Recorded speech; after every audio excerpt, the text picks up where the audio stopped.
D1 চার্টে কারোর লগ্ন হলো কুম্ভ লগ্ন, তাহলে তার সপ্তমপতিকে 1 2 3 4 5 6 7 সপ্তমপতি হচ্ছে রবি। সপ্তমপতি রবি যদি দ্বাদশে থাকে, তার মানে বিবাহকারক গ্রহ হলো তার জন্য রবি, সেই রবি যদি তার দ্বাদশে থাকে, এটা ইন্ডিকেট করে ডিভোর্স বা সেপারেশন। এবারে কনফার্মেশনটা আমরা কোথায় পাবো?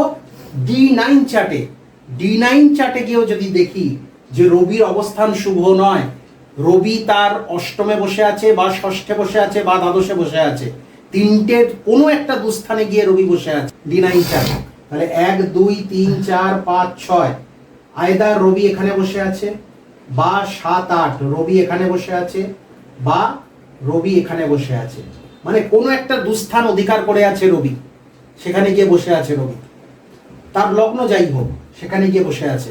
আর এখানে তো সপ্তমপতি রবি দ্বাদশে ছিলই, দুস্থানে ছিলই, তাহলে এই যে মিলটা ঘটলো, সেক্ষেত্রে কিন্তু সেই জাতক বা জাতিকার বিবাহিত জীবনে সেপারেশন বা ডিভোর্স অনিবার্য। লগ্নের সপ্তমে শনি বক্রী, ঘনা বলছেন যদি শনি সপ্তম ঘরে অবশ্য তারে খোঁড়া করে।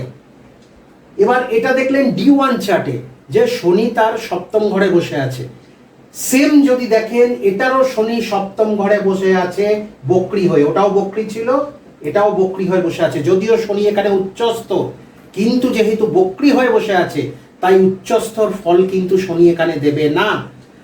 কিসের ফল দেবে না? শনি সপ্তম ঘরে অবশ্য তারে খোঁড়া করে, মানে অ্যাক্সিডেন্ট।